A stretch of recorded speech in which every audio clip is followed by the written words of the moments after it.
Entonces, pues nos habíamos quedado aquí en la explicación de los componentes funcionales, núcleos, distribución, función y alteraciones.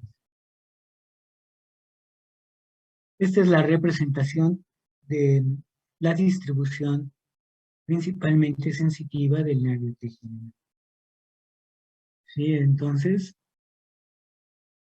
por un lado tenemos un corte sagital del tallo cerebral, donde están indicados los núcleos del trigémino. Tenemos un núcleo muy largo, un núcleo que recorre todo el tallo cerebral. En términos generales le llamamos el núcleo sensitivo del trigémino. Y está dividido en 3 porciones. A nivel del mesencéfalo está el núcleo mesencefálico. A nivel del puente alto está el núcleo principal. Y en el puente bajo y médula oblongada, este es el núcleo del tracto espinal del trigémino. Este núcleo tiene función propioceptiva. Este recibe el tacto fino. Aquí se recibe el tacto grueso y la presión. Y aquí la temperatura. En la parte baja de médula oblongada se recibe la sensibilidad del dolor. Junto al núcleo principal vemos la localización del núcleo masticatorio o motor del trigémino. Entonces vemos cómo la raíz sensitiva del trigémino, de las dos raíces que tiene el nervio trigémino, la raíz sensitiva se dirige hacia el núcleo sensitivo, mientras que la raíz motora proviene del núcleo masticatorio. La raíz sensitiva, mencionamos hace un momento, que se dirige hacia un engrosamiento llamado ganglio trigeminal, donde se emiten las 3 ramas del trigémino, la rama oftálmica, maxilar y mandibular. Y vemos que la rama mandibular recibe la raíz motora del nervio trigémino. La distribución sensitiva del trigémino está aquí marcada en estas zonas de la cara. Vemos que en la frente, la región de la ceja, el párpado superior, el ojo, el dorso de la nariz, la superficie, todo esto, son inervados por el nervio oftálmico. La parte lateral de la cara, la región cigomática, el párpado inferior, la porción lateral de la nariz, el labio superior, y dentro de la boca, en los dientes superiores, el paladar, en las encías de los dientes superiores, está la distribución del nervio maxilar. Y el nervio mandibular se distribuye en esta zona lateral de la cabeza, incluyendo la región temporal, masseterina, aquí la región mandibular, el labio inferior y dentro de la boca, en los dientes inferiores, en sus encías, en la mucosa de la lengua y en el piso de la boca. Este es entonces la distribución del componente sensitivo, con áreas de piel y, bueno, las regiones contiguas de músculos y articulaciones cuando se trata de la sensibilidad propioceptiva. Y se está explorando la función del nervio trigémino. Por un lado, está la exploración del componente motor. Entonces, el médico le pide al paciente que junte los dientes, que apriete los dientes, y cuando esto ocurre, el explorador palpa esta región, que es donde están los músculos masseteros, y de esta manera se puede dar una idea de la fuerza de los músculos masseteros y comparar la de los dos lados. También puede palpar la región lateral de la cabeza para conocer la contracción del músculo temporal. Aquí se está explorando la sensibilidad de la cara, y entonces, pues con un objeto agudo para explorar la sensibilidad del dolor, con un cotonete para explorar la sensibilidad de presión, o con objetos fríos o calientes, se pueden ir tocando distintas regiones de la cara. Vean cómo en la exploración de la sensibilidad el paciente tiene los ojos cerrados y el paciente debe decir si siente el estímulo, reconocer cuál es el estímulo, si piquete, si frío o calor, si siente la presión. Y si hay regiones que no siente, entonces deberán irse delimitando para saber si coincide con el área de distribución de una o más ramas del trigémino. El nervio trigémino es la rama aferente del reflejo córneo-palpebral. Entonces, el reflejo córneo-palpebral se explora rozando la conjuntiva con una torunda de algodón, y la respuesta debe ser que el paciente ocluya la hendidura palpebral, cierre el ojo. La rama aferente, la sensibilidad del ojo, depende del trigémino, de la rama oftálmica del trigémino, y la oclusión de la hendidura palpebral depende de la contracción del orbicular del ojo inervado por el facial. Entonces, dos nervios están participando. Y aquí tenemos un video de una forma rápida de explorar los nervios 5 y 7. Levanta las cejas, cierra los ojos, trata de abrirlos, infla las mejillas, sonrió, y ahora la palpación de los músculos masticadores. Abre para explorar la función de los pterigoideos, son músculos de la masticación. Y aquí se exploró la sensibilidad, rápidamente se exploró la sensibilidad de la frente, del territorio oftálmico, luego el maxilar y luego el mandibular. Bueno, pues vamos a verlo nuevamente fue muy rápida la exploración. La exploración motora, se explora la función del orbicular del ojo, el buccinador, el irrisorio, y aquí está el macetero, el temporal, y los pterigoideos al abrir la boca. Y esta es la exploración de la sensibilidad, simplemente con el toque de los dedos, aunque aquí no le pidió al paciente que cerrara los ojos, y pues el paciente rápidamente respondió que sí lo sentía, y tampoco se pidió que comparara si sentía más en uno de los dedos. Bueno, ahora sí vamos a continuar con los nervios oculomotores 6, 4 y 3. Entonces, el primero que tenemos aquí es el abductor. Es un nervio muy pequeño, porque solamente inerva un músculo. Este nervio sale del cráneo a través de la fisura orbitaria superior que está aquí en la fosa media, ¿sí? Que es un compartimiento que está entre el borde posterior de las alas menores del esfenoides y el borde superior del peñasco del timpano. Entonces, aquí está la fisura orbitaria superior.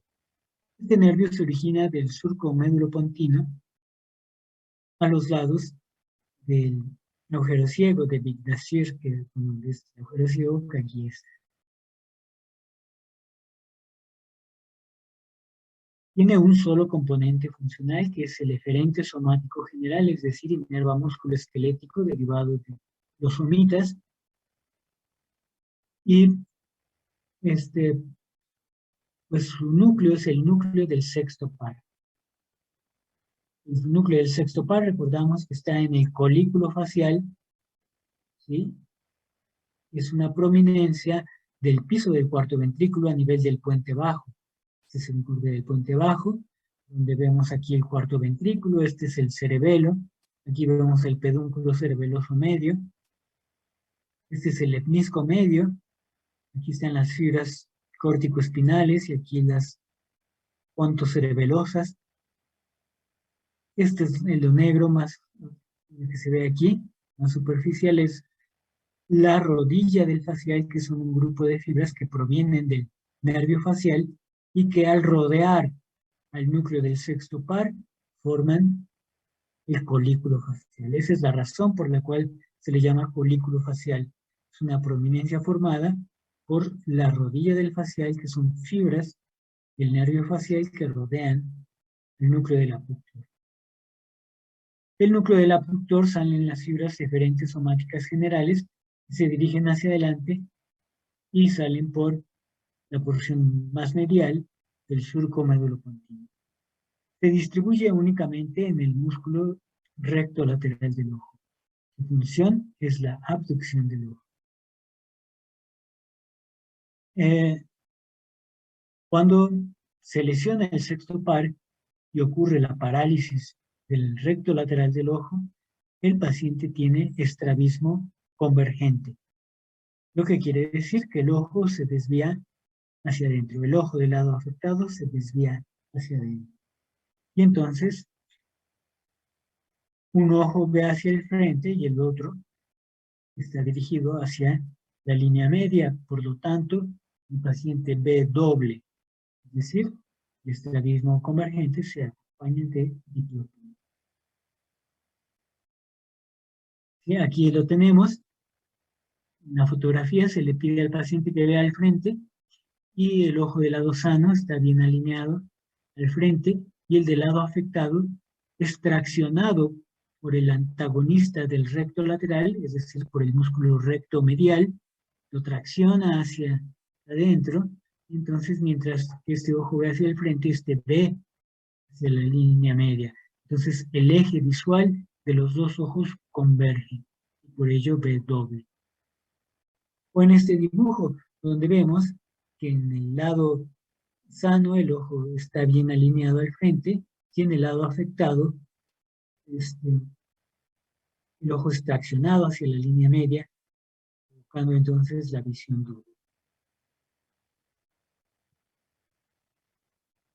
Ahora está el cuarto par craneal, el nervio troclear.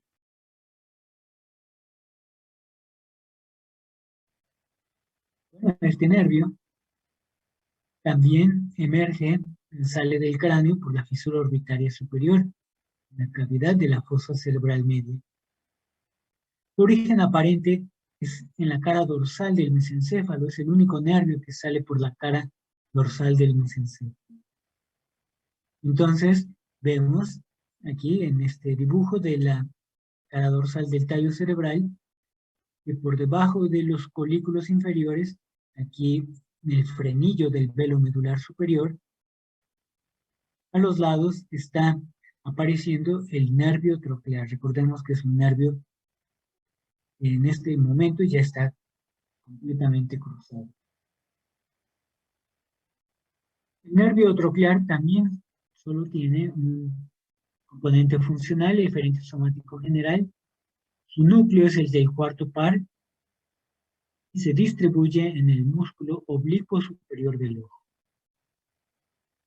Su función es compleja ya que consiste en rotar el ojo hacia adentro y deprimirlo, ¿sí? Es decir, llevarlo hacia abajo. Podríamos imaginar la acción del músculo oblicuo superior como cuando estamos bajando las escaleras, ¿sí? Y entonces, pues en ese momento los dos ojos se tienen que dirigir hacia abajo y, y hacia adentro. Y esta es la función que tiene el oblicuo superior.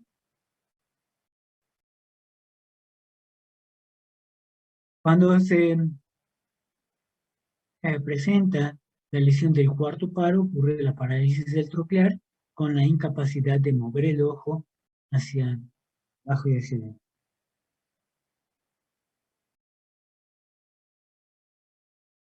Aquí está representado el origen del cuarto par. Entonces vemos que es un corte del mesencéfalo bajo y por delante del acueducto cerebral está el núcleo del troclear. Entonces sus fibras se dirigen hacia atrás y emergen a los lados del frenillo del velo medular superior, ya cruzados.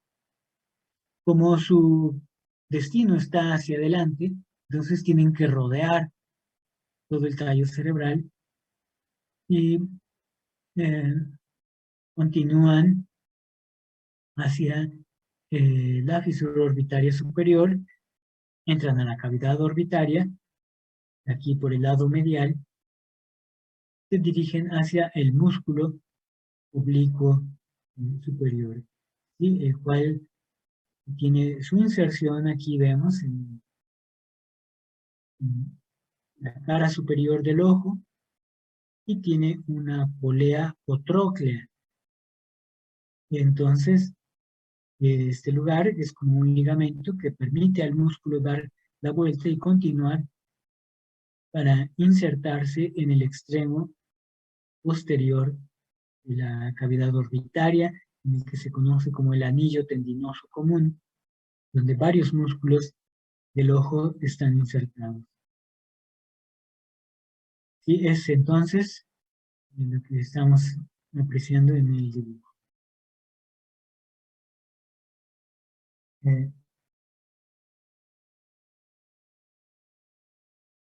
Bien, esta es una disección de la cavidad orbitaria, donde se ve el ojo y el músculo oblicuo superior.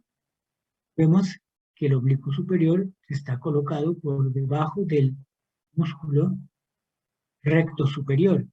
Vemos que tanto el oblicuo superior como el recto superior y este que es el recto lateral que acabamos de indicar hace un momento está inervado por el nervio abductor, todos ellos provienen o se insertan en el fondo de la órbita en un ligamento común llamado el anillo tendinoso común o el tendón anular. Entonces, el oblicuo superior viene aquí recorriendo por el borde medial de la órbita, alcanza la tróclea donde describe esta curvatura y se inserta en el hemisferio posterior del ojo. Por lo cual, cuando se contrae, puede desviar el ojo hacia adentro y además rotarlo hacia abajo, deprimirlo. Tenemos aquí representado qué es lo que ocurre en la parálisis del troclear. Bueno, vemos que se le pide al paciente que vea hacia el frente y el ojo del lado sano se dirige hacia el frente y el del lado afectado se desvía ligeramente hacia arriba y hacia afuera, es decir, contrario a la función del oblicuo superior. Entonces el paciente ve doble, porque este ve hacia el frente y este ve un poco hacia arriba y hacia afuera. Entonces el paciente, de manera inconsciente, acomoda la cabeza, la inclina hacia el lado de la parálisis, con la finalidad de que el ojo sano se acomode al ángulo visual del ojo del lado afectado. Entonces inclina la cabeza hacia el lado de la parálisis, con lo cual los dos ojos que estarían viendo un poco hacia arriba y hacia afuera, y por ello se dice que el paciente ve sobre su hombro. No es propiamente que esté viendo atrás de su hombro, pero sí inclina la cabeza y ve sobre su hombro. Y es la forma de acomodarse a esta desviación del ojo. Bien, aquí tenemos que la parálisis del troclear se acompaña de la alteración en la intorsión y depresión del ojo aducido, ¿sí? Entonces, este es el ojo del lado afectado, ¿sí? Y vemos que está ligeramente elevado comparado con el del lado sano, ya que se le ha pedido que vea hacia afuera y hacia abajo, y bueno, pues sí lo puede rotar hacia adentro, pero se ve esta pérdida de la alineación con respecto al ojo del lado sano. Y por lo tanto, W es una diplopía vertical oblicua. Y aquí se está indicando que en un tumor, en un meningioma de la región petrosa, pues se está afectando la parte lateral del puente y del mesencéfalo que está aquí, y con ello se comprime el troclear, provocando en este caso la parálisis del nervio troclear.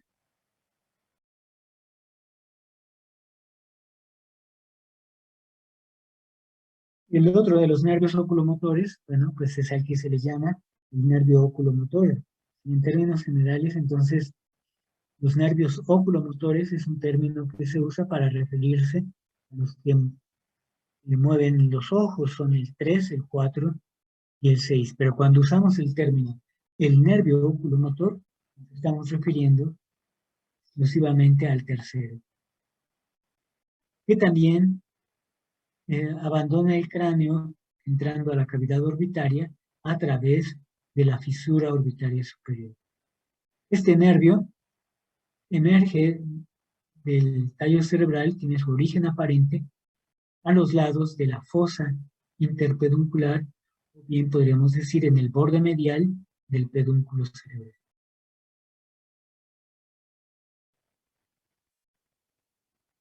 Aquí en esta fotografía se ve en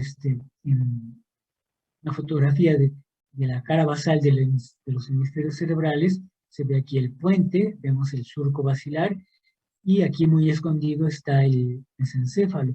Y es más notable la depresión que está en la parte central, que es la fosa interpeduncular. Y aquí vemos la emergencia del tercer párpado. A continuación tendríamos el hipotálamo, donde en su parte posterior está el cuerpo mamífer. Marca aquí el nervio trigémino en la parte superior del puente, en el límite entre su cara ventral y la cara lateral.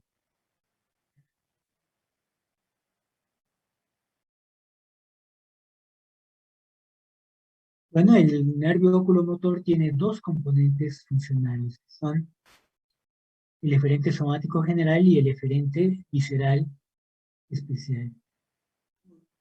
Bueno, entonces, el eferente somático general se origina del núcleo del tercer par craneal y el eferente visceral especial, que es,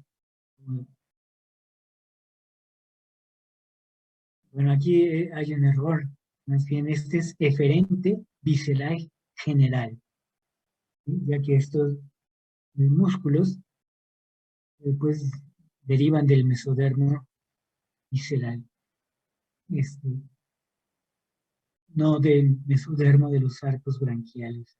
Y entonces este cuadro tiene un error, aquí debe ser eferente visceral general. Y por lo tanto es un núcleo parasimpático. Todos los cuatro componentes de nervios craneales eferentes viscerales generales son parasimpáticos. Entonces el núcleo es el accesorio del tercer par craneal y también se conoce como el núcleo de Edinger-West. Del núcleo del tercer par, del oculomotor, se origina la inervación de los músculos elevador del párpado superior, recto superior, recto inferior, recto medial y el oblicuo inferior.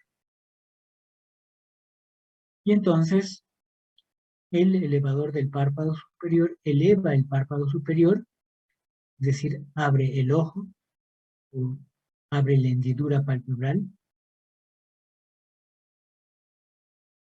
Y estos realizan los distintos movimientos oculares, excepto el de abducción, la acción que tiene el músculo recto lateral inervado por el sexto par, y la rotación interna y depresión del ojo, que es función del nervio troquial. Todos los demás movimientos oculares dependen de estos músculos. Cuando hay una lesión del oculomotor, entonces no se eleva el párpado, a esto se le llama ptosis palpebral. Y la lesión del tercer par se acompaña con la desviación lateral del ojo y la incapacidad para mover. Esta es la oftalmoplegia. El ojo está paralizado. Del núcleo accesorio del tercer par se origina la inervación para 2 de los 3 músculos intrínsecos del ojo, el constrictor pupilar y el ciliar. El constrictor pupilar lleva a cabo la miosis y el músculo ciliar la acomodación del cristalino. Cuando se lesiona el tercer par, la afección de este componente, que da inervación al constrictor pupilar, ocasiona que no se pueda presentar miosis, es decir, la constricción pupilar. Y por lo tanto, la pupila se dilata, hay midriasis, y entonces ese paciente tiene diferencia del diámetro pupilar de los dos ojos, a lo cual se le llama anisocoria. Entonces tiene una pupila isocórica, es decir, normal, en el lado sano, y en el lado afectado la tiene midriática. Es decir, está dilatada la pupila. La lesión del componente frente visceral especial también se acompaña de la parálisis del músculo ciliar. Este músculo lo que hace es acomodar el cristalino. Y esto quiere decir que lo hace más ancho, lo abomba, es el término que se usa, y al abombarse el cristalino se enfocan los objetos más cercanos, como por ejemplo a leer. Paciente con lesión del tercer par tiene dificultad de ver de cerca, esto es a lo que se le llama la cicloplegia, la parálisis del músculo ciliar con incapacidad para acomodar el cristalino. Esta es la representación del origen del oculomotor. Se origina de 2 núcleos, el del tercer par, se origina aquí el componente eferente somático general, y del núcleo de Edinger-Westphal o accesorio del tercer par se origina el componente eferente visceral general. Ambos componentes salen por la cara medial del pedúnculo cerebral o bien a los lados de la fosa interpeduncular. Así es como se dirige el oculomotor hacia los músculos que inervan. Aquí en esta vista está representado, ¿sí? Vamos a decir que es el músculo elevador del párpado superior, que va hacia el párpado superior, el recto superior, el recto inferior, también está el oblicuo inferior, oblicuo menor, y vamos a decir que el ojo fue lo suficientemente transparente para ver aquí al recto medial. Sí, aunque esta parece una cara lateral, vamos a ver desde esta vista, siendo el ojo transparente, podemos ver el recto medial. Entonces el nervio oculomotor se bifurca en una rama superior que va hacia el elevador del párpado superior y el recto superior, mientras que la rama inferior va hacia los otros. Y aquí se muestra como la rama inferior es la que lleva las fibras eferentes viscerales generales o fibras preganglionares parasimpáticas y tienen que hacer sinapsis en un ganglio localizado en la parte lateral del nervio óptico. Este es el ganglio ciliar. Aquí hacen sinapsis y las neuronas postganglionares penetran a la pared del ojo y se distribuyen en el músculo ciliar y en el músculo constrictor pupilar. Bueno, es lo mismo que tenemos aquí. Entonces vemos, este es el tercer par craneal y tiene una rama superior para inervar al elevador del párpado superior y al recto superior. Su rama inferior, aquí estamos viendo que da inervación al recto inferior y al oblicuo inferior. En este caso no se representó la inervación del recto medial. La rama inferior también contiene las fibras preganglionares que terminan en el ganglio ciliar, de donde se originan las fibras postganglionares. Vemos neuronas postganglionares que emiten su axón con el nombre de nervios ciliares cortos. Se meten al ojo, se introducen en el ojo y dan inervación al músculo ciliar y constrictor pupilar.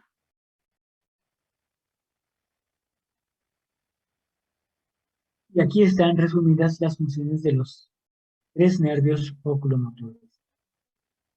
Para el ojo izquierdo y para el ojo derecho, ahora sí que son unos ojos cuadrados, y cada posición nos indica un movimiento ocular.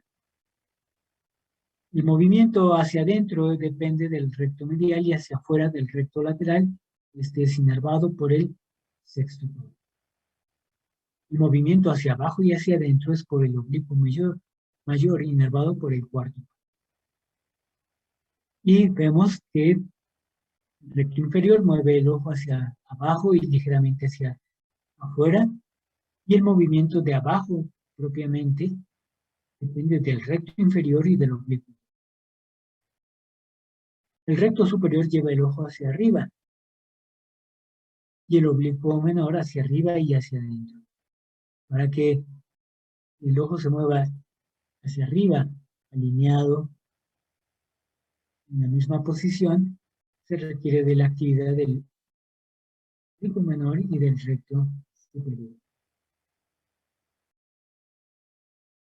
Y bueno, en una fotografía se marcan entonces los músculos responsables de cada movimiento y el nervio que está inervando ese músculo. La parálisis del óculo motor, y bueno, pues en principio se identifica el lado afectado porque ese lado no puede levantar el párpado superior. Está la parálisis del elevador del párpado superior. Entonces el médico tiene que levantar el párpado y al levantarlo ve cómo el ojo está desviado hacia afuera. Esto es la oftalmoplejía con un estrabismo divergente, porque el ojo del lado sano está dirigido hacia el frente y el del lado afectado está dirigido hacia afuera. Entonces, el eje visual de los dos ojos diverge. Este va hacia acá y este diverge. El paciente ve doble. Y además notamos que tiene dilatación de la pupila. Vemos que hay diferencia en el diámetro pupilar, eso es anisocoria, por dilatación o midriasis en el lado afectado. Y aquí lo vemos en una fotografía de este paciente. Vemos que tiene el ojo cerrado, no lo puede abrir, y el médico levanta su párpado. Al hacerlo, el ojo está desviado hacia afuera y se puede notar dilatación de la pupila en el lado afectado. Entonces, el estrabismo divergente, que pues, sería el no tener alineado los dos ojos, pues ocasionaría visión doble, igual que en el estrabismo convergente, pero este paciente casi siempre pues solamente ve con un ojo porque el otro no puede levantar el párpado, entonces rara vez se aplica el término de diplopía. Bueno, del nervio óptico ya no se origina del tallo cerebral, pero simplemente para completar nuestra descripción de nervios craneales, aquí les aclaro que el nervio óptico pues atraviesa el canal óptico, que es este orificio de la fosa media, ya que está en un plano inferior a la menor del estómago. Y este nervio se origina del polo posterior del ojo, ya que es un nervio sensitivo, sus neuronas están en la retina del ojo y los axones de estas neuronas, llamadas ganglionares, son los que forman el nervio óptico. Termina en el quiasma óptico y vemos que a continuación hacia atrás sigue el tracto óptico. El nervio olfatorio atraviesa la lámina cribosa del equimosis. Aquí está señalado el nervio óptico, pero el olfatorio es el que sale de la lámina cribosa, más bien el que entra al cráneo a través de la lámina cribosa. Es un orificio de la fosa cerebral anterior y se dirige hacia el bulbo olfatorio, que es el lugar donde veríamos que proviene su origen aparente. El bulbo olfatorio se observa en la cara inferior de los hemisferios cerebrales y se continúa hacia atrás con el tracto olfatorio. En este corte sagital de la cabeza se ve el bulbo olfatorio como está localizado por debajo del lóbulo frontal y está descansando en la lámina cribosa. Y a través de los orificios de la lámina cribosa entran los filetes olfatorios, porque en este caso no es un fascículo compacto, sino que son una serie de filetes olfatorios que atraviesan todos los orificios de la lámina cribosa y terminan en la cara inferior del bulbo. Y con esto vamos a terminar el tema de